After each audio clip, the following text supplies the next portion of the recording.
لله نحمده ونستعينه ونستغفره ونؤمن به ونتوكل عليه ونعوذ بالله من شرور أنفسنا ومن سيئات أعمالنا من يهده الله فلا مضل له ومن يضلله فلا هادي له ونشهد أن لا إله إلا الله وحده لا شريك له ونشهد أن سيدنا وشفيعنا وحبيبنا وسندنا وإمامنا ومولانا محمدا عبده ورسوله صلى الله تعالى عليه وعلى آله وأصحابه وبارك وسلم تسليما كثيرا كثيرا. أما بعد فأعوذ بالله من الشيطان الرجيم. بسم الله الرحمن الرحيم. يا أيها الذين آمنوا ادخلوا في السلم كافة ولا تتبعوا خطوات الشيطان إنه لكم عدو مبين. وقال سبحانه وتعالى: ومن أحسن قولا ممن دعا إلى الله وعمل صالحا وقال إنني من المسلمين.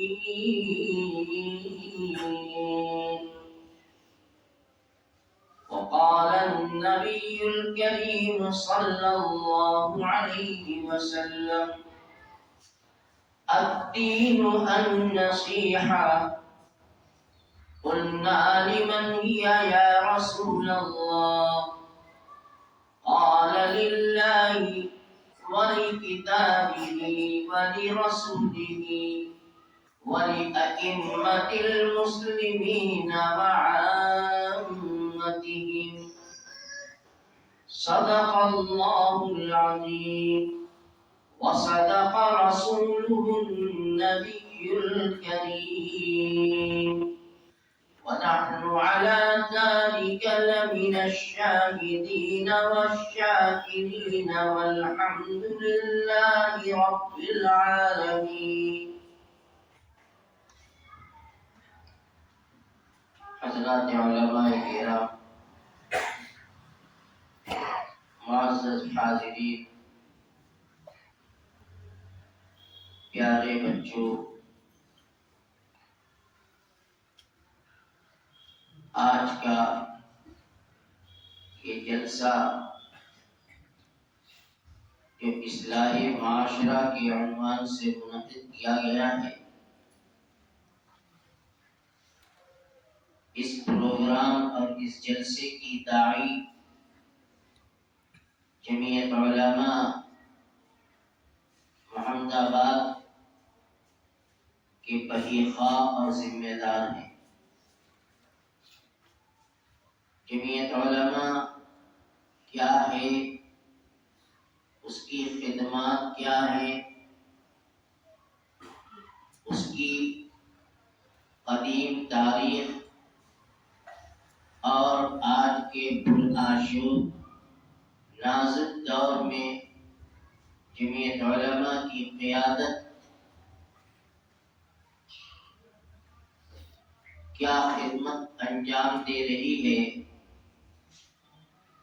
اور اس ملت پر اور اس ملک پر جمعیت علماء کے اکابرین کے کیا کیا احسانات ہیں، ابھی آپ صدر جلسہ مولانا شفیق صاحب کی زبانی سن رہے تھے۔ یہ داستان بڑی طویل ہے، یہ تاریخ 10-5-20 منٹ میں کہنے کی نہیں، بلکہ اس کے لیے دفتر اور مہینے درکار ہے۔ میں اس مضمون کو نہیں چھیڑنا چاہتا، بلکہ میں یہ چاہتا ہوں کہ اصلاح معاشرہ کے تعلق سے کچھ باتیں آپ کے گوش گزار کر دوں۔ سب سے پہلی بات یہ ہے کہ اصلاح معاشرہ کہتے کسے؟ ہم سنتے ہیں، اخباروں میں پڑھتے ہیں، موبائل پر خبریں آتی ہیں کہ جمعیت علماء اس وقت پورے ملک میں ایک تحریک کے طریقے پر ہر قصبے، شہر گاؤں محلہ مسجد اصلاح معاشرہ کے عنوان سے پروگرام کر رہی ہے۔ لیکن جہاں تک میرا اندازہ ہے کہ ہم میں بہت سے ایسے چھوٹے بڑے ساتھی ہیں جو اصلاح معاشرہ کا مفہوم شاید سمجھتے بھی نہ ہوں۔ معاشرہ کا مطلب اپنی گھریلو زندگی، معاشرت کہتے ہیں گھریلو زندگی کو، گھر کے اندر کی زندگی کو، اور اصلاح کا مطلب ہوتا ہے سدھار۔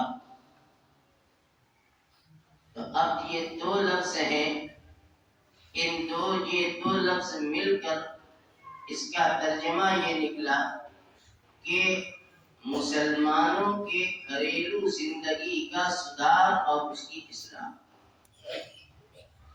یہ ہے اس کا مطلب۔ عربی لفظ ہے اصلاح بھی اور معاشرہ بھی۔ میرے بھائیوں، میں پورے یقین اور اعتماد کے ساتھ یہ کہہ سکتا ہوں کہ اگر ہر آدمی اپنے گھر کے اصلاح کی ذمہ داری سنبھال لے، گھر کا ہر بڑا بزرگ، باپ دادا، جس کے ماتحت اس کے بیٹے، اس کے پوتے، اس کی پوتیاں، اس کی بیویاں، اس کی بہویں ہیں، اور یہ گھر کا بڑا ہے، چاہے باپ ہو چاہے دادا ہو، اگر وہ اپنے گھر کے ہر بزرگ اور گھر کا بڑا اپنے گھر کے اصلاح کی ذمہ داری اس طریقے پر سنبھال لے جیسا سنبھالنے کا حق ہے، تو وحدہ لا شریک کی قسم کھا کر کہہ سکتا ہوں کہ ہر کو بہت درست ہو جائے۔ اور پھر ان نہ جلسوں کی ضرورت پڑے گی، نہ ان بیانات کی کوئی ضرورت ہے، اس لیے کہ بیانات کا مقصد اور تقاریر کا مقصد ہماری ذمہ داری کا احساس ہم کو دلانا ہے۔ یہ ہے اصل چیز۔ اور گھر کا بننا کسے کہتے ہیں، معاشرے کا بننا کسے کہتے ہیں، اور گھر معاشرے کا بگاڑ کسے کہتے ہیں، اس کو بھی اچھی طرح ذہن میں بٹھا لیجئے۔ میں آپ کے سامنے درمیان میں کہہ دوں، میں بہت نیچے اتر کے گفتگو کر رہا ہوں تاکہ میری بات ہر آدمی سمجھ لے۔ میں کوشش یہی کروں گا کہ اس انداز سے بات رکھوں کہ ہر چھوٹا بڑا، لکھا پڑھا بے پڑھا سب میری بات کو سمجھ لیں۔ اللہ مجھے اس کی توفیق دے، میری کوشش یہی ہے۔ تو میں عرض یہ کر رہا تھا کہ معاشرے کی اصلاح اور معاشرے کا بگاڑ کہتے کسے ہیں؟ ہم کون سی زندگی کو یہ کہیں کہ ہمارا معاشرہ بن گیا، ہمارے گھر کا ماحول بن گیا، اور کس کو کہیں کہ گھر کا ماحول بگڑ گیا؟ تو ایک بنیادی بات سمجھو کہ اگر ہر مسلمان کے گھر میں اللہ کا حکم اور حضرت محمد رسول اللہ صلی اللہ علیہ وسلم کی سنت اور آپ کا طریقہ زندہ ہو گیا، زمین و آسمان کے خالق کی قسم وہ گھر بنا ہوا ہے۔ اور اگر ہمارے گھروں سے اللہ کا حکم چھوٹ گیا، نبی کا طریقہ ٹوٹ گیا، الصلاح کی زندگی ہمارے گھروں سے نکل گئی، وحدہ لا شریک کی قسم وہ معاشرہ بگڑا۔ معاشرے کا بگاڑ اور معاشرے کا بننا، اس کے لیے ایک کسوٹی ہے، وہ ہے اللہ کا حکم اور نبی پاک صلی اللہ علیہ وسلم کا مبارک طریقہ اور آپ کی مبارک سنت۔ رسول اکرم صلی اللہ علیہ وسلم کے بارے میں اللہ جل شانہ نے فرمایا ہے وَمَا أَرْسَلْنَاكَ إِلَّا رَحْمَةً لِلْعَالَمِينَ، اے پیغمبر ہم نے آپ کو سارے عالم کے لیے سرتابہ رحمت بنا کر بھیجا ہے۔ کیا مطلب؟ یعنی دوسرے لفظوں میں یہ سمجھو کہ ہمارا نبی رحمت ہے، ہمارے نبی کی تعلیم رحمت ہے، ہمارے نبی کی زندگی رحمت والی زندگی ہے۔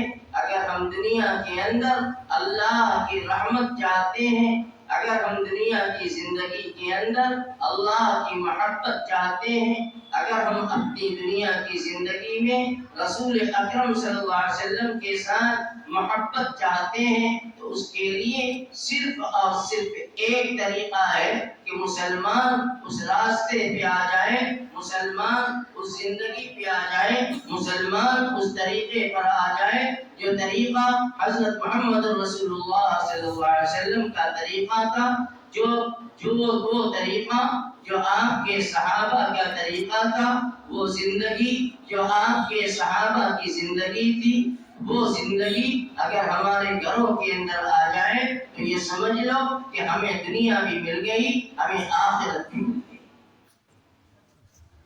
آج اس اصلاح معاشرہ کے جلسوں سے یا سیرت کے نام سے جلسے ہوں یا کوئی اور عنوان سے جلسہ منعقد کیا جائے، سب کا مقصد یہ ہوتا ہے کہ وہ مسلمان جس نے لا الہ الا اللہ محمد رسول اللہ کا کلمہ پڑھا ہے، جس نے اللہ کا ایک ہونے کا اقرار کیا ہے، جس نے محمد رسول اللہ کو اپنا امام، اپنا رہبر، اپنا مقتدی جانا ہے، یہ جان کر کہ آپ کو اللہ نے نبیوں کا امام بنا کر بھیجا ہے اور آپ کے طریقے پر چلنے میں ہماری دنیا کی بھی کامیابی ہے اور آپ کے طریقے پر چلنے میں ہماری آخرت کی بھی کامیابی ہے۔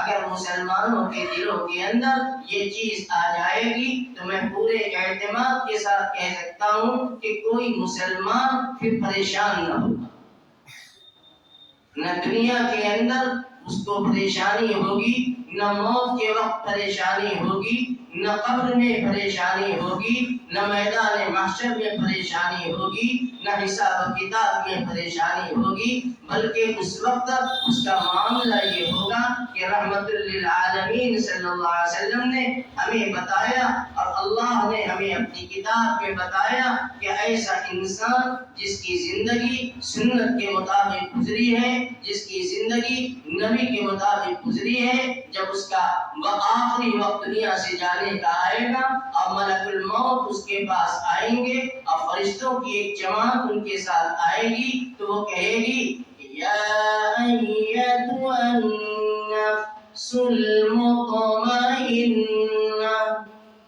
ارجعی الی ربک راضیۃ مرضیہ فادخلی فی عبادی وادخلی جنتی۔ یہ آیت کیا بتلاتی ہے؟ اللہ فرماتے جو اللہ کے نیک بندے صالح بندے جن کی زندگی کے اندر دین تھا، جن کی زندگی کے اندر نبی کا طریقہ تھا، جب ملک الموت آئیں گے اس کو خوشخبریاں دیں گے کہ یا ایتھا النفس المطمئنہ، اے نفس مطمئنہ چل لوٹ چل، چل لوٹ چل الی ربک راضیۃ مرضیہ، اس پروردگار کے پاس جو تم سے راضی اور تم اپنے رب سے راضی، وہ رب تم سے راضی اور تم اس رب سے راضی، اور اللہ فرمائے گا فادخلی فی عبادی وادخلی جنتی، اے میرے بندے تو میرے نیک بندوں کے جماعت میں شامل ہو جا، اے میرے بندے تو میری جنت میں داخل ہو جا۔ لیکن ان تمام چیزوں کے باوجود آج ان جلسوں کی ضرورت اس بنیاد پر ہو رہی ہے کہ مسلمان اپنے اسلام کا دعویٰ کرتا ہے لیکن اپنے دعوے کے باوجود اسلام کی تعلیمات کے خلاف اپنی زندگی گزارتا ہے۔ ہمارا جینا، ہمارا مرنا، ہماری شادی، ہمارا دنیا کا پروگرام اور دنیا کی تقریبات آج اسلامی طور طریقے سے ہٹی ہوئی۔ ہم شادیاں کرتے ہیں، اسراف، فضول خرچی، ٹیپ ٹاپ، دکھلاوا، نامنمود، یہ سارے کے سارے بیجا اسراف ہم اپنی شادیوں کے اندر کرتے ہیں۔ میرے بھائیوں بتاؤ، دنیا کا کوئی لڑکا حضرات حسنین سے زیادہ مبارک ہے؟ دنیا کا کوئی لڑکا حضور پاک صلی اللہ علیہ وسلم کے دل کے ٹکڑے حضرت حسن اور حضرت حسین سے زیادہ قیمتی ہے؟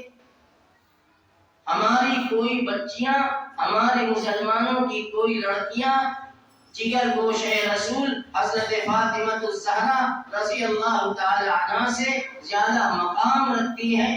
لیکن ذرا آپ اپنے علاقے کے ان علماء سے پوچھئے گا کہ حضور پاک صلی اللہ علیہ وسلم نے اپنی بیٹی، اپنی لخت جگر حضرت فاطمہ الزہرا کا نکاح اپنے چچا زاد بھائی خلیفہ رابع امیر المؤمنین حضرت علی بن ابی طالب رضی اللہ تعالی عنہ کے ساتھ کیسے؟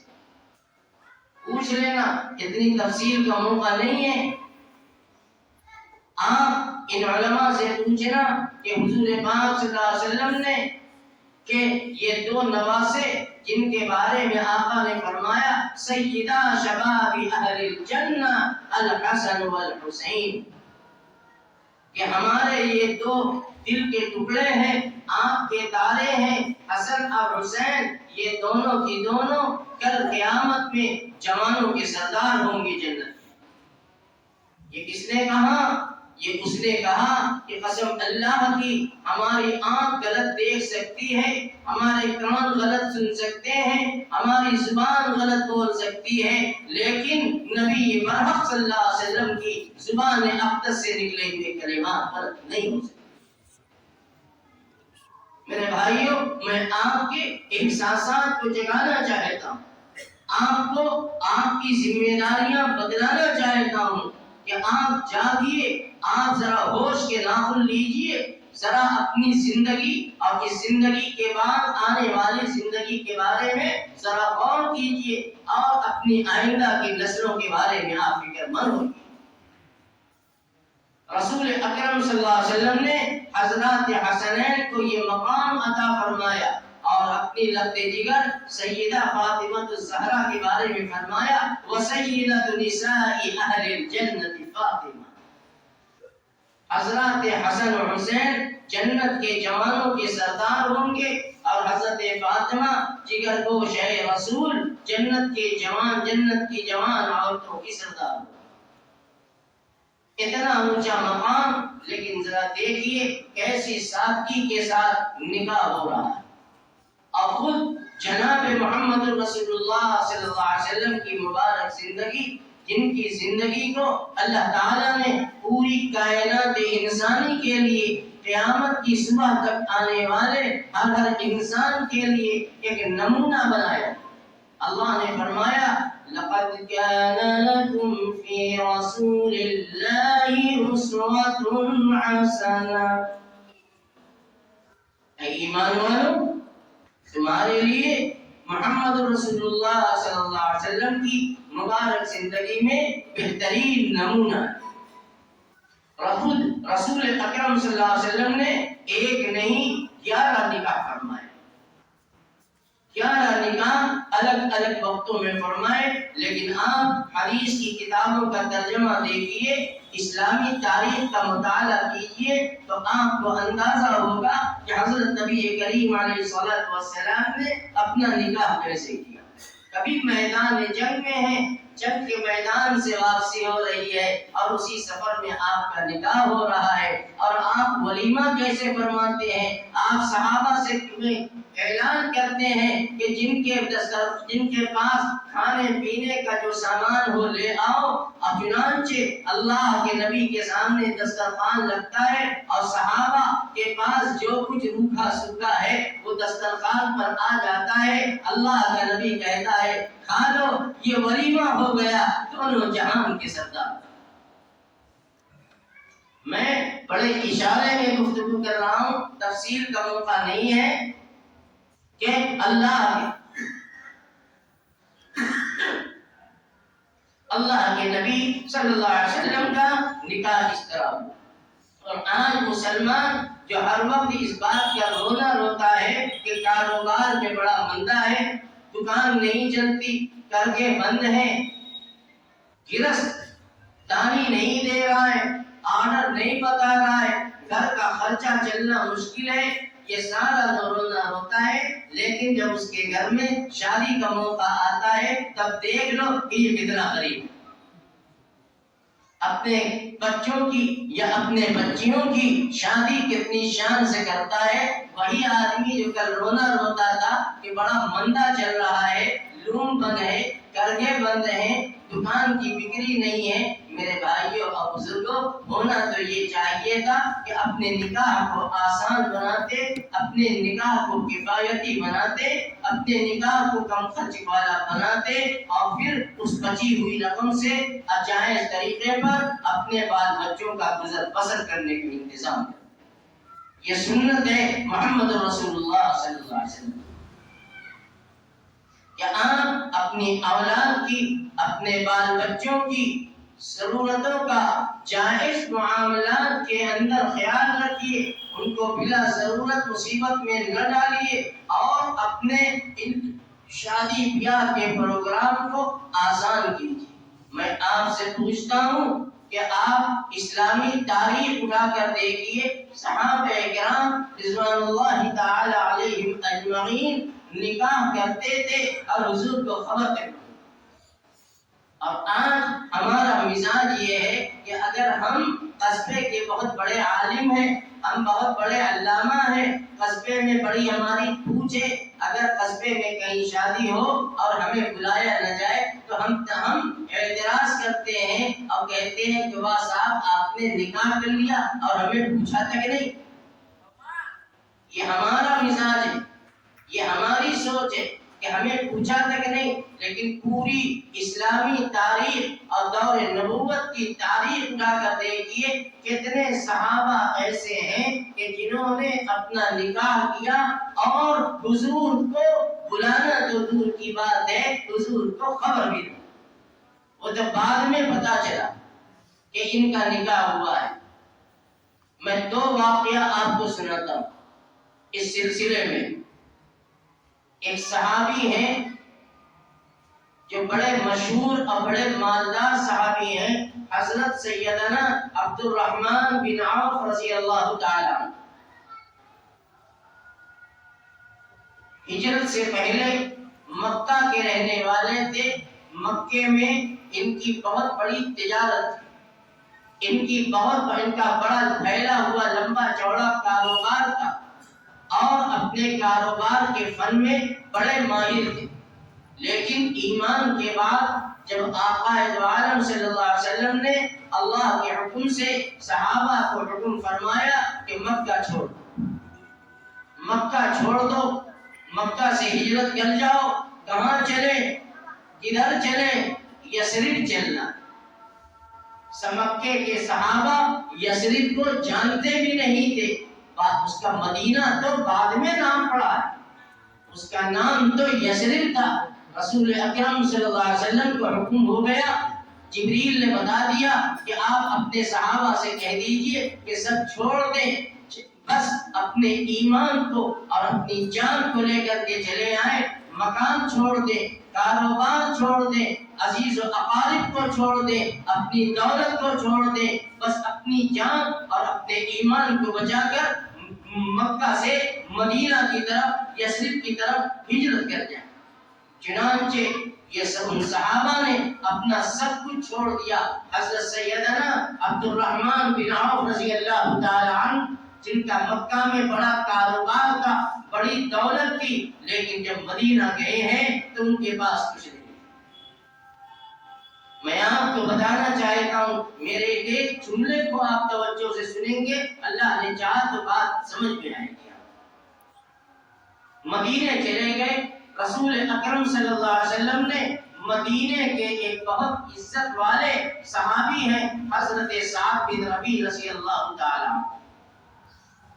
حضرت سعد بن ربیع رضی اللہ تعالی عنہ مدینے کے رہنے والے، جن کو انصار صحابہ کہا جاتا ہے، مدینے والے کو انصار صحابہ کہا جاتا ہے، مکے والے کو مہاجر صحابہ کہا جاتا ہے۔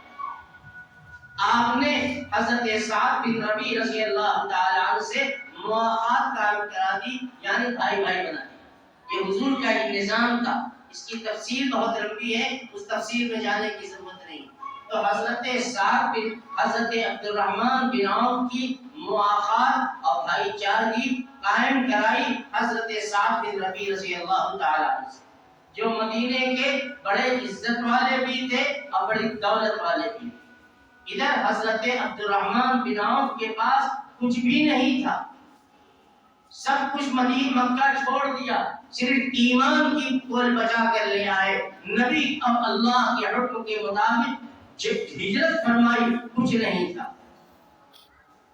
ایک دن حضرت سعد بن ربیع رضی اللہ تعالی عنہ نے حضرت عبد الرحمن بن عوف سے عجیب بات فرمائی۔ کیا لوگ تھے، کتنے دل والے تھے، آپ اندازہ لگائیے۔ ترمذی شریف میں ان کا واقعہ موجود ہے، بخاری شریف میں ان کا واقعہ موجود ہے۔ ایک دن حضرت سعد بن ربیع رضی اللہ تعالی عنہ نے حضرت عبد الرحمن بن عوف سے کہا کہ میرے بھائی، میرا یہ مکان ہے، میرا وہ مکان ہے، میرا وہ باغ ہے، میری وہ دکان ہے، میرا وہ مال ہے، یہ سب کچھ میرا ہے، اللہ نے مجھے بہت کچھ دیا ہے، میں چاہتا ہوں کہ اپنی تمام جائیداد کو، اپنی تمام دولت کو 2 حصوں میں تقسیم کر دوں، آدھا آپ کو دے دوں، آدھا اپنے پاس رکھوں۔ کوئی کر سکتا ہے؟ ہاں، تو ہم اپنے بیٹیوں کا واجبی حق بھی نہیں دیتے، جن کو اللہ تعالیٰ نے وراثت میں حقدار بنایا ہے، ہم ان کا حق بھی نہیں دیتے۔ اور وہ صحابی ہیں، اپنے دوسرے صحابی سے ان کا کوئی حق نہیں ہے، کہتے ہیں کہ میری کل پونجی، میری پوری کیپٹل اور جائیداد اتنی ہے، اگر میں چاہتا ہوں کہ اس کو 2 حصہ کر دوں، اور جو حصہ آپ کو پسند ہو آپ لے لو، اور جو حصہ بچ جائے گا میں دوں۔ یہاں تک کہ ایک عجیب بات فرمائی جس کا ہم اور آپ تصور نہیں کر سکتے۔ حضرت نے فرمایا کہ اے عبد الرحمن، میرے نکاح میں 2 عورتیں ہیں، میرے نکاح میں 2 عورتیں ہیں، اور ان میں سے جو آپ کو پسند ہو آپ پسند کرو، میں اس کو طلاق دیتا ہوں، اور عدت گزارنے کے بعد اس سے نکاح کر لیتا ہوں۔ دنیا میں صحابہ نے اپنے اخلاق و کردار کی مثال قائم کی ہے، دنیا ان کی مثال پیش نہیں کر سکتی، مثال پیش نہیں کر سکتا۔ تو ایک طرف حضرت سعد بن معاذ کی یہ محبت اور یہ اعلیٰ اخلاق اور اعلیٰ ظرفی ہے، تو دوسری طرف ہم جیسے ہوتے تو کیا کہتے؟ الحمدللہ، ماشاء اللہ، اللہ آپ کو جزائے خیر دے گا۔ یہ ہے مزاج میرا، الحمدللہ جزاک اللہ کہہ کر کے سب پڑھا۔ ابھی میں عصر کے بعد تقریر علماء کے درمیان تقریر کر رہا تھا تو میں نے یہ کہا تھا حضور اپنا ہے، ہمارے اندر بھی بہت کمیاں ہیں، خامیاں ہیں۔ بہرحال وہ ایک الگ موضوع تھا، علماء کا مجمع تھا، بڑے لوگوں کا، اس میں اس انداز کی گفتگو میں نے کی تھی۔ بہرحال میں یہ کہنا چاہتا ہوں کہ ادھر حضرت عبد الرحمن بن عوف رضی اللہ تعالیٰ کیا فرماتے ہیں حضرت امام ترمذی نے ان الفاظ کو نقل کیا ہے، فرمایا بارک اللہ فی مالک و اہلک، میرے بھائی اے صاحب بن نبی، اللہ تمہارے مال میں بھی برکت عطا فرمائے، تمہارے بال بچوں میں بھی اللہ تمہیں برکت عطا فرمائے، تمہارا مال تم کو مبارک، ہم کچھ نہیں چاہتے۔ اور فرمایا دلونی الی السوق، دلونی الی السوق، اے میرے بھائی صاحب میں مدینے میں بالکل نیا ہوں، میں مدینے میں بالکل اجنبی ہوں، میں یہاں کچھ نہیں جانتا، میں نہیں جانتا یہاں کی مارکیٹ کہاں ہے، یہاں کا بازار کہاں لگتا ہے۔ فرمایا دلونی الی السوق، مجھے بازار کا راستہ بتا، مجھے بازار کا راستہ بتا دو۔ حضرت سعد رضی اللہ تعالی عنہ نے بتا دیا کہ مدینے کا بازار فلاں فلاں فلاں فلاں جگہ لگتا ہے، فلاں بازار فلاں دن، فلاں بازار فلاں دن، فلاں بازار فلاں دن۔ حضرت عبد الرحمن مکے کے زبردست تاجر تھے، اب بازار میں گئے ہیں، جیب میں ایک ٹوٹی کوڑی جسے کہتے ہیں، یعنی ایک درہم بھی نہیں، کاروبار کیسے کرے، پیسہ نہیں، تجارت کے لیے پیسے کی ضرورت پیش آتی ہے۔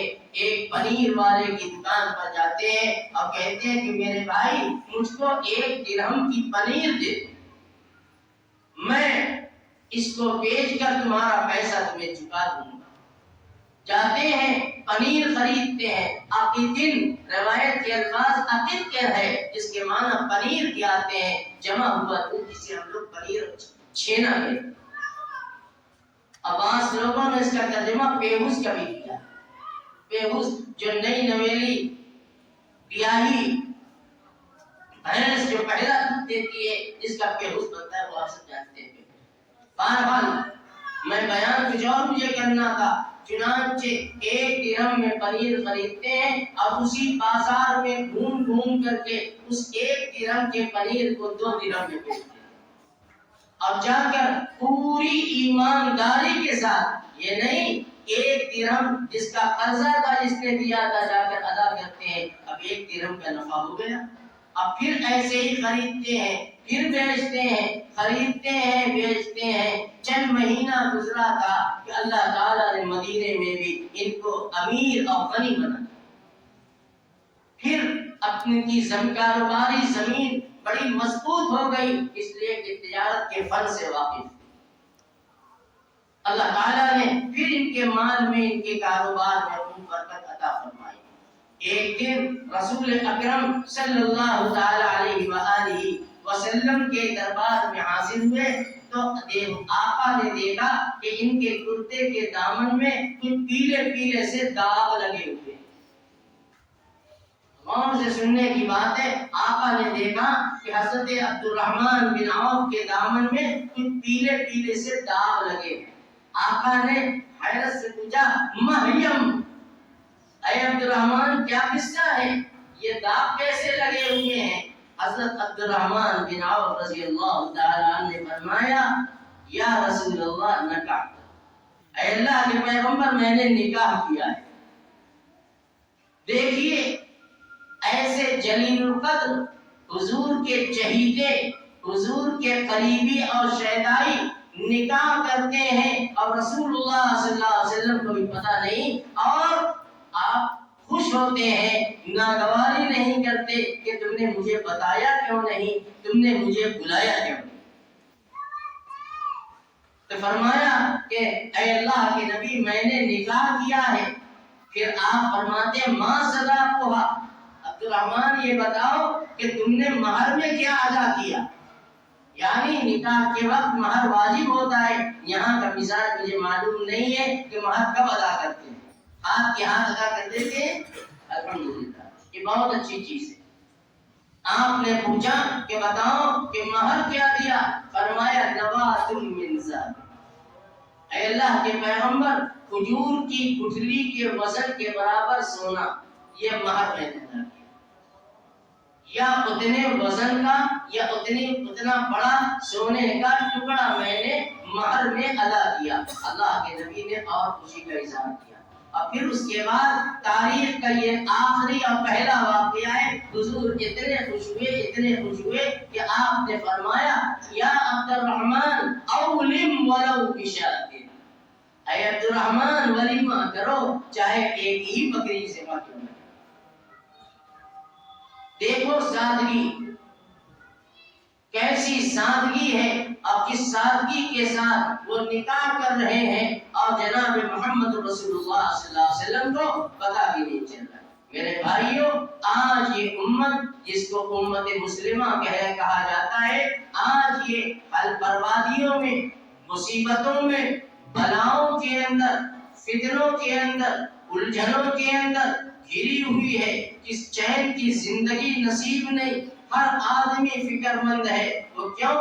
اس لیے کہ ہمارے اندر یہ ہے کہ بس ہم شریعت کے طریقوں کو چھوڑ کر کے زندگی گزار رہے ہیں۔ اپنی تقریبات کے اندر سادگی لے آئیے، اپنے نکاح کو آسان بنائیے، اپنے نکاح کو مشکل نہ بنائیے۔ آپ کو اندازہ ہو یا نہ ہو، جن علاقوں کے اندر رسم و رواج کی پابندی شادی کے موقع پر ضروری ہوتی ہے، وہاں آج کتنی جوان عورتیں ہیں جن کے بالوں کے اندر انتظار کرتے کرتے سفیدی آ گئی، لیکن وہ شادی نہ کر سکے، اس لیے کہ وہ شادی کے جو لوازمات ہیں اس کو ادا کرنے کی ان کے اندر استطاعت نہیں۔ کتنے مسلمان ایسے ہیں جو اپنی شان کو دکھلانے کے لیے، اپنی جھوٹی آن بان کو دکھلانے کے لیے اپنے بیٹوں کی شادی ہو چاہے بیٹیوں کی شادی ہو، اس کے لیے قرض لیتے ہیں، اپنی زمین کو گروی رکھ دیتے ہیں اور سودی قرض لیتے ہیں، لیکن سب کچھ چلا جائے لیکن مونجھ نہ نیچی ہونے پائے۔ یہ مزاج بنا ہوا ہے۔ یہ مسلمانوں کی تباہی اور مسلمانوں کی بربادی کے جہاں بہت سارے اسباب ہیں، ان میں ایک سبب یہ بھی ہے کہ ہم نے اپنی دولت اور اللہ کے دیے ہوئے مال کا غلط طریقے پر استعمال کیا، اسراف میں، فضول خرچی میں، نام و نمود میں، ریا اور دکھلاوے میں۔ حضور اکرم صلی اللہ علیہ وسلم نے ارشاد فرمایا ہے ان اعظم النکاح برکہ ایسرہ مؤونہ، سب سے بابرکت نکاح وہ ہے جس کے اندر مشقتیں اور پریشانیاں سب سے کم۔ نکاح کو آسان طریقے میں، نکاح ہے کیا؟ شریعت کے اندر نکاح تو صرف دو بول کا نام ہے، جس میں ایک کا نام ایجاب، دوسرے کا نام قبول۔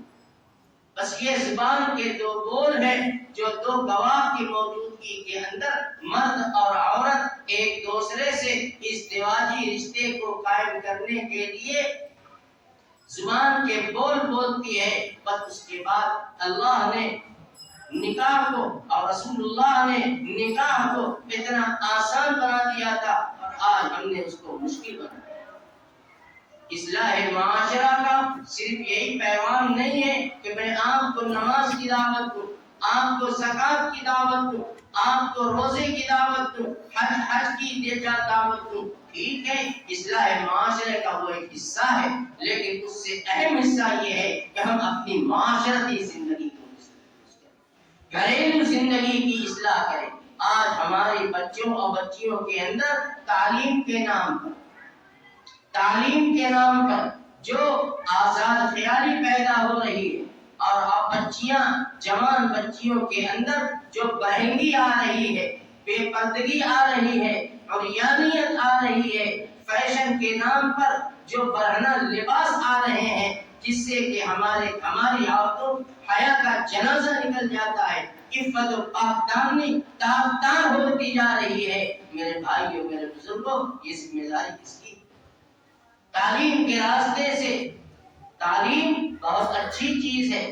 آج کا دور تو کمپٹیشن کا دور ہے، مسابقاتی دور ہے، بہت ضروری بھی ہے، اچھی چیز بھی ہے، لیکن اس کو اچھے طریقے سے استعمال کیا جائے۔ لیکن آپ کو اندازہ ہو یا نہ ہو، میں جانتا ہوں اور میں نے دیکھا ہے کہ آج اسکول کی زندگی، کالج کی زندگی، یونیورسٹیوں کی زندگی، جہاں مرد عورت، جوان اور جوان لڑکے اور جوان لڑکیوں کا آپس کا ملنا جلنا اور مخلوط تعلیم کا نظم ہے، وہاں کسی کے بارے میں یہ گارنٹی نہیں دی جا سکتی کہ اس کی عزت و آبرو ہے، چاہے وہ عالم کا بیٹا کیوں نہ ہو، چاہے وہ حاجی کی بیٹی کیوں نہ ہو۔ لیکن آج جس ماحول کے اندر شیطان ہمارے ساتھ لگا ہوا ہے، اور جو ماحول ہے کالجوں کا اور ان اصلی تعلیم گاہوں اور دانشگاہوں کا جو ماحول ہے، اس سے دین اور ایمان بھی خطرے میں ہے اور عفت و دامنی نہیں۔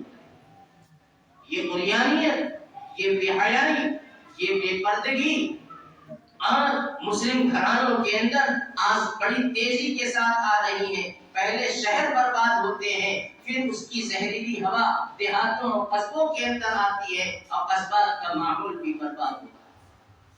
آقا مدنی علیہ الصلوۃ والسلام نے فرمایا تھا، بخاری شریف کی روایت ہے، رب کاسیات فی الدنیا عالیات فی الآخرہ، دنیا میں بہت سی کپڑا پہننے والی عورتیں ایسی ہیں جو کہ کل میدان محشر میں بے لباس ہوں گی، برہنہ ہوں گی۔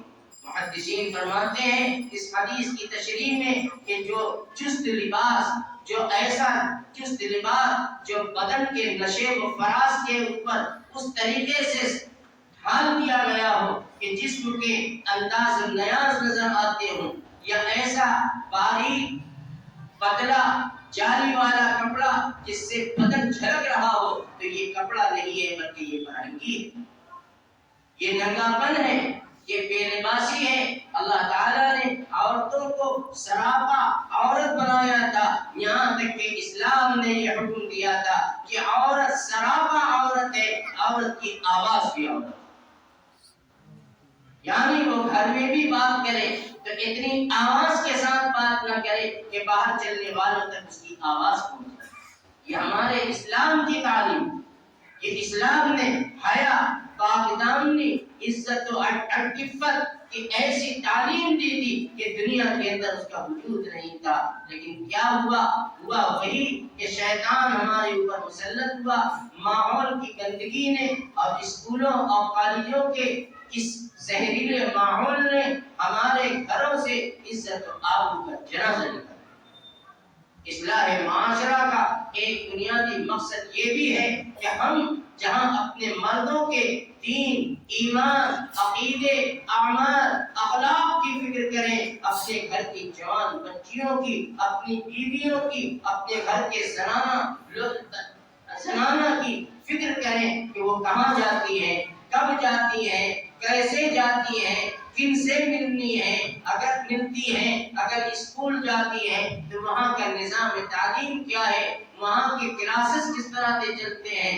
مردوں اور بچوں اور بچیوں کے درمیان 12-14 سال کی عمر کے بعد ایک ساتھ اٹھنا بیٹھنا ہوتا ہے، تو یہ سمجھ لو کہ آج نہیں تو کل شیطان ہمارے اخلاق کو، ہمارے کردار کو بگاڑے گا، اور وہی گھرانہ جو پہلے عزت والا گھرانہ سمجھا جاتا تھا، یہ نئی نسلیں چاہے وہ بچے ہوں چاہے بچیاں ہوں، اپنے آباء و اجداد کی عظمت اور عزت کا جنم ضابطے باندھے تھے۔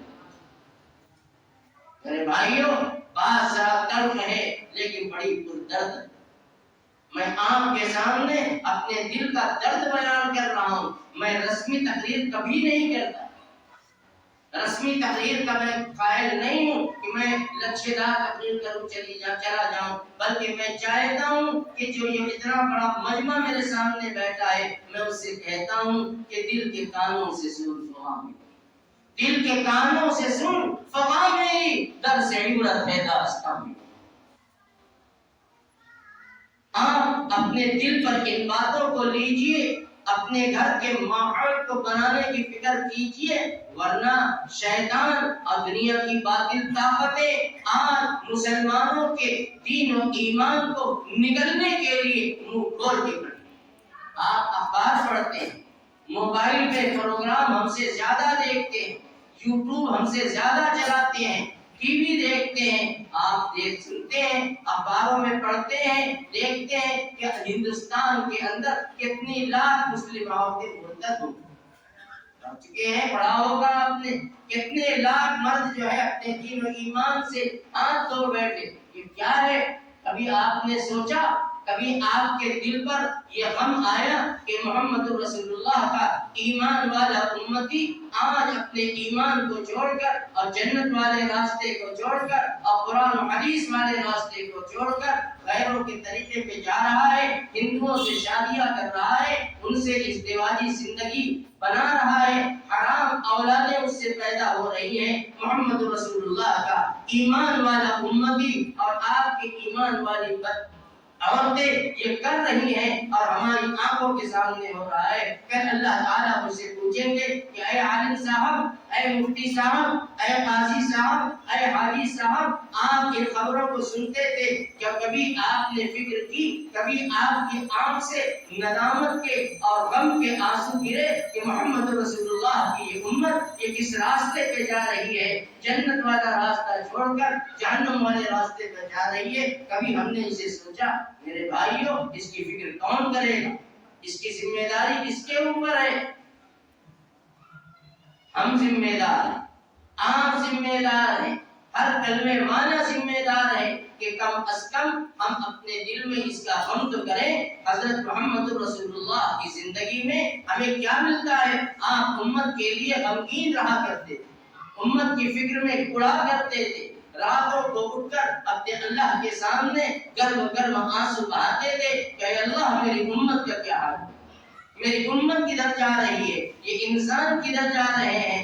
اتنا غم امت کا تھا کہ اللہ کو قرآن میں براہ راست اپنے نبی کو مخاطب کر کے کہنا پڑا کہ لعلک باخع نفسک علی آثارہم، لعلک باخع نفسک علی آثارہم ان لم یؤمنوا بہذا الحدیث اسفا۔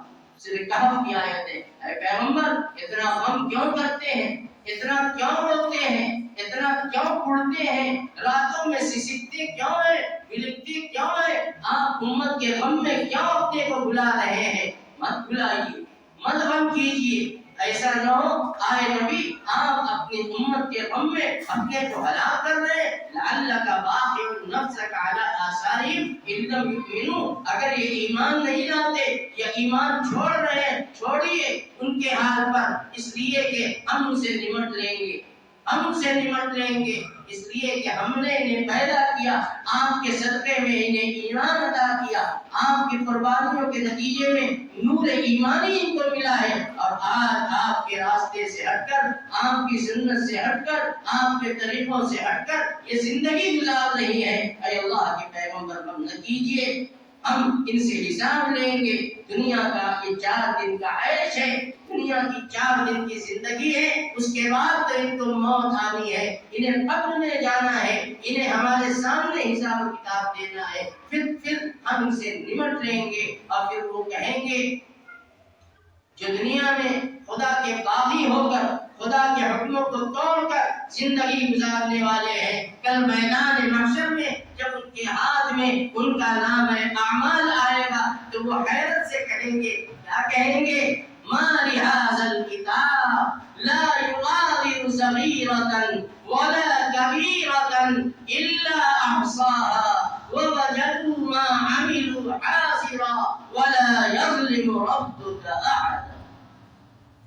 جب ان کے سیاہ نامہ اعمال، ان کی زندگی کے کالے کرتوت ان کے سامنے کیے جائیں گے کہ انسان تم نے فلاں وقت میں یہ غلط کام کیا، یہ غلط کام کیا، یہ غلط کام کیا، یہ کیا، تو وہ کہیں گے حیرت سے ما لهذا الکتاب، یہ کیسی کتاب ہے، یہ کیسا رجسٹر ہے، کیا ہو گیا ہے اس کتاب کو؟ لا یغادر صغیرۃ ولا کبیرۃ، اس نے تو ہمارا نہ کوئی چھوٹا عمل چھوڑا ہے، نہ ہمارا کوئی بڑا عمل چھوڑا ہے، سب یہاں ریکارڈ الا احصاها، سب کا ریکارڈ موجود، سب یہاں پر لکھے ہوئے ہیں۔ اللہ فرماتا ہے وَوَجَدُوا مَا عَمِلُوا حَاضِرًا، دنیا کی 50 60 70 80 سال کی زندگی میں انہوں نے جو کچھ کیا ہے اللہ کے سامنے سب حاضر ہے، سب ان کی آنکھ کے سامنے ہوگا. وَلَا يَظْلِمُ رَبُّكَ أَحَدًا. اور اللہ تعالیٰ نے تمہارے ساتھ کوئی زیادتی نہیں کی ہے، بلکہ یہ ہے کہ اقرأ کتابک کفیٰ بنفسک اليوم علیک حسیبا. اللہ فرمائے گا کہ لے اپنا نامہ اعمال، پڑھ لے اسے، دیکھ لے، اب تو خود اندازہ لگا لے، اب خود تو اپنا حساب لے لے کہ تو کس کا مستحق ہے. جیسے کبھی کبھی استاد اور ممتحن طالب علم کے سوال کی جواب کی کاپی کو دیتا ہے اور کہتا ہے کہ کمبخت کہیں کے یہ جواب تم نے لکھا ہے، لو اپنی جواب کی کاپی، اب خود فیصلہ کر لو کہ تمہیں کتنا نمبر دیا ہے، تم کتنے نمبر کے مستحق ہو، دیکھو تم نے کاپی میں کیا لکھا ہے. اللہ یہی فرمائے گا کہ اقرأ کتابک کفیٰ بنفسک. کیا پیارا انداز ہے. اللہ لے لو اپنا نام ہے، خود تم پڑھ لو. تمہاری خلوت، تمہاری جلوت، تمہارا دن، تمہاری رات، تمہاری خوشی، تمہاری غمی، تمہاری تقریبات، تمہاری شادی بیاہ میں تم نے کیسے کیسے کرتوت کیے ہیں، سب یہاں پر رجسٹر ہے. میرا انٹیلیجنس خفیہ محکمہ تمہارے ساتھ لگا ہوا تھا جو تمہیں نظر نہیں آ رہا تھا. وَإِنَّ عَلَيْكُمْ لَحَافِظِينَ كِرَامًا كَاتِبِينَ يَعْلَمُونَ مَا تَفْعَلُونَ. اللہ نے فرما دیا ہے کہ ہر ایک کے ساتھ خفیہ پولیس لگی ہوئی ہے. قدرت ایک خفیہ پولیس وہ ہوتی ہے جو دنیا والوں کی ہوتی ہے، تھانوں کی ہوتی ہے. ڈی ایم اگر کوتوال لگاتا ہے سول ڈریس میں کہ کوئی پہچان نہیں پاتا، اللہ نے ہر انسان کے ساتھ اپنے دو خفیہ محکمے کو لگا رکھا ہے. دو آدمی لگے ہوئے ہیں. ہم جہاں رہیں، مسجد میں رہیں، دکان میں رہیں، بازار میں رہیں، کاروبار میں رہیں، بیوی بچوں میں رہیں، اللہ تعالیٰ کا وہ خفیہ محکمہ میرے ساتھ لگا ہوا ہے. وَإِنَّ عَلَيْكُمْ لَحَافِظِينَ. وہ بڑے عزت والے ہیں اور نوٹ کرتے رہتے ہیں. کِرَامًا کَاتِبِينَ. بہت سے ہمارے یہ پڑھے لکھے لوگ یہ سمجھتے ہیں اور ہمارے بہت سے مولوی بھی اس مغالطے میں ہیں کہ وہ فرشتے جو بندوں کے نام اعمال لکھتے ہیں ان کے ساتھ ان کا نام کرام کاتبین.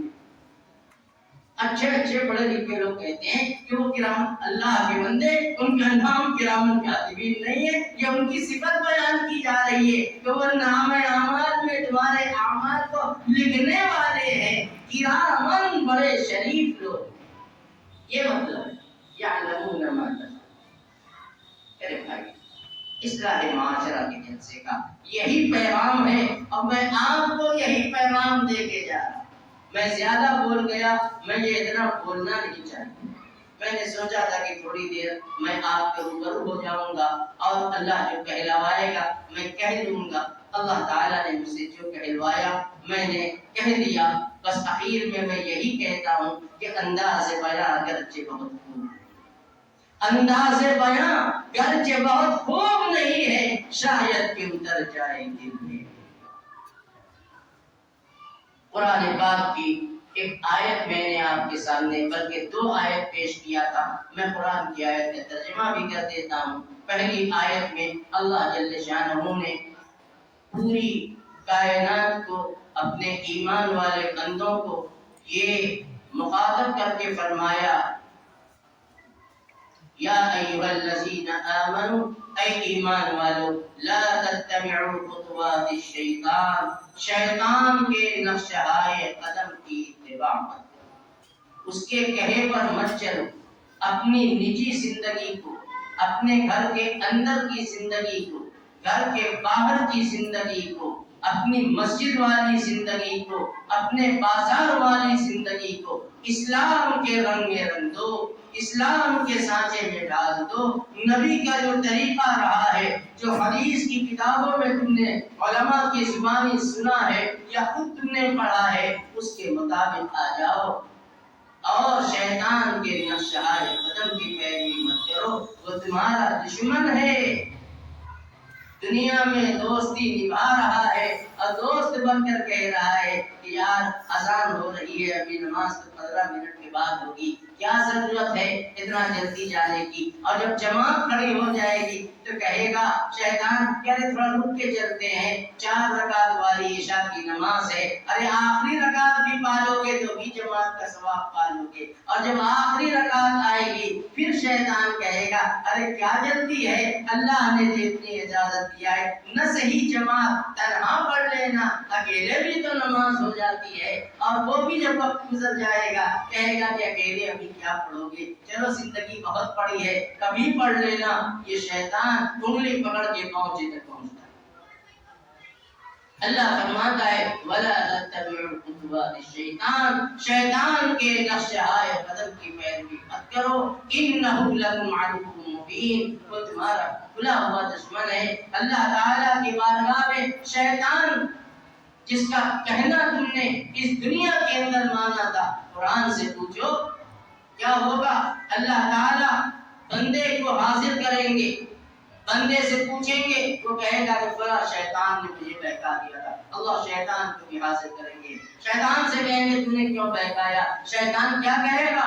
اس بندے سے مخاطب ہو کر شیطان کہے گا ارے تم بے وقوف تھا، تو نے اپنے اللہ کا کہنا نہیں مانا، دنیا میں ہمارا کہنا مان لیا، اس میں قصور میرا کیا ہے، قصور تو تیرا ہے۔ یہ تجھے سمجھنے کی بات ہے کہ اللہ کے کہنا مانو گے، اللہ کے رسول کا کہنا مانو گے کہ میرا کہنا مانو گے، قصور تمہارا ہے، تمہارا ہے، تم نے قصور کیا ہے۔ شیطان یہ کہہ کر کے پلہ جھاڑ لے گا، اس لیے کہ اس کا کام ہی یہی ہے کہ وہ تو اللہ کے یہاں سے وعدہ لے کر کے آیا ہے کہ لَأَقْعُدَنَّ لَهُمْ صِرَاطَكَ الْمُسْتَقِيمَ ثُمَّ لَآتِيَنَّهُمْ مِنْ بَيْنِ أَيْدِيهِمْ وَعَنْ أَيْمَانِهِمْ وَعَنْ شَمَائِلِهِمْ وَلَا تَجِدُ أَكْثَرَهُمْ شَاكِرِينَ۔ آیت میں مقرر آتی ہے، بولتا ہوں تو مجھے وقت کا اندازہ نہیں ہوتا، مجھے بند کر دینی چاہیے۔ بہرحال بات سے بات آتی چلی جا رہی ہے، شیطان کے تو اللہ یہاں سے یہ وعدہ لے کر کے آیا ہے کہ اے پروردگار آپ نے مجھ کو لعین اور آلہ درگاہ بنا دیا، میں آپ کے عزت و جلال کی قسم کھا کر کہتا ہوں لَأَقْعُدَنَّ لَهُمْ صِرَاطَكَ الْمُسْتَقِيمَ۔ علماء سے پوچھئے لام تاکید قانون تاکید ہے، یعنی لام کی تاکید کا لگا ہوا ہے، لَأَقْعُدَنَّ نون کی تاکید کی لگی ہوئی ہے، یعنی یقین بالیقین میں آپ کے نیک بندوں کے سیدھے راستے پر بیٹھ جاؤں گا، انہیں بہکاؤں گا، آگے سے پیچھے سے دائیں سے بائیں سے اوپر سے نیچے سے ہر طرف سے بہکاؤں گا۔ اور اے پروردگار آپ کے عزت و جلال کی قسم آپ کے اکثر و بیشتر بندے آپ کے ناشکرے ہو جائیں گے، ولا تجد اکثرهم شاکرین۔ اللہ نے فرمایا جا جا اخرج فإنک رجیم، تو تو ملعون ہے ہی۔ اور اللہ نے فرمایا کہ جا جو تیرا کہنا مانے گا لَأَمْلَأَنَّ جَهَنَّمَ أَجْمَعِينَ، ہم سب کے ساتھ سب کے ذریعے سے جہنم کو بھریں گے، ایسے نافرمانوں کے سے اور ایسے اپنے حکم کو توڑنے والوں سے ہم جہنم کو بھریں گے۔ میرے بھائیو میں نے آیت کریمہ کی یہی تلاوت کی تھی، اور دوسری آیت میں نے پڑھی تھی وَمَنْ أَحْسَنُ قَوْلًا مِّمَّنْ دَعَا إِلَى اللَّهِ وَعَمِلَ صَالِحًا۔ اللہ فرماتا ہے کہ اس سے اچھی اور بہتر اس کی بات ہے جو اللہ کی طرف لوگوں کو بلا رہا ہو، مِّمَّنْ دَعَا إِلَى اللَّهِ، جو اللہ کی طرف لوگوں کو بلائے، وَعَمِلَ صَالِحًا، اور خود بھی اچھا اور نیک کام کرے، وَقَالَ إِنَّنِي مِنَ الْمُسْلِمِينَ، اور بڑے تحدیث کی نعمت کے طور پر، شکر کے طور پر یہ کہے کہ ہم اطاعت گزاروں میں ہیں، اطاعت شیاروں میں ہیں، ہم کہنا ماننے والوں میں ہیں۔ اللہ تعالی ہم سب مسلمانوں کو اسلامی زندگی کے پر موت تک زندگی گزارنے کی توفیق عطا فرمائے، ہمارے گھر کے ماحول میں اسلامیات کو زندہ فرمائے، ہمارے گھروں سے دشمنان اسلام کے طور طریقوں کو نکال دے، ہمارا کھانا پینا شادی بیاہ اور ساری زندگی کا ہر کام